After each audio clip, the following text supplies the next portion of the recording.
Hey, it's Angeline. Let me show you how to customize your own personal survey. You should have received an invite from me.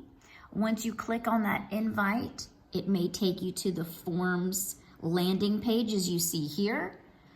I have 3 templates thus far on mine. You should have at least the one. Let's click on our survey to get started. So you have 2 tabs at the top. We're just going to focus on question. Again, response you would view at a later time. Scroll through your survey, prepare in advance and think about the questions that you want to modify, delete and or add. Starting at the top, you could certainly change the heading of your questionnaire. If you decide, you probably could do a better job, truth be told, wordsmithing your little introduction. Easy, just click in the box, go ahead and make your edits. Now, I started off my survey with today's date and the client name. That way I can quickly find this information when I'm going through my responses. I always like to ask the buyer how they prefer to be contacted. Now, if that's not as important, you can go ahead and click the box and you can choose to delete question. Now you're going to notice these arrows up and down, pretty self-explanatory. If you wanted to shift the order of the questions, this is how you would do that.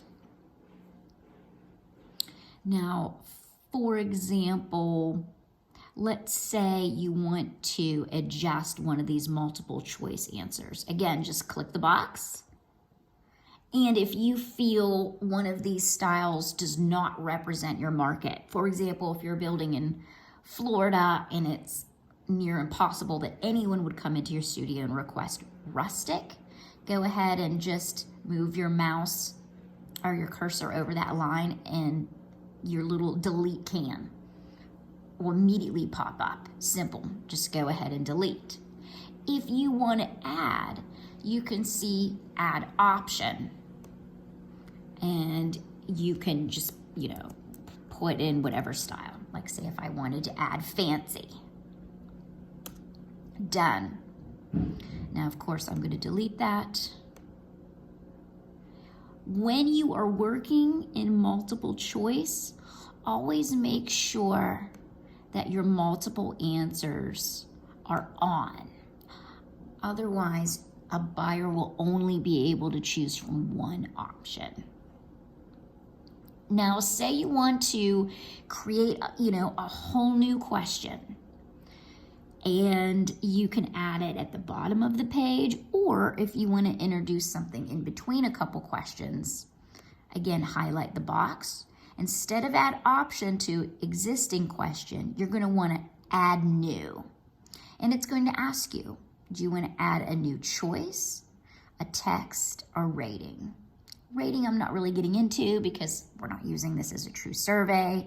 So let's go ahead and say we want to add a choice. You would introduce your question here.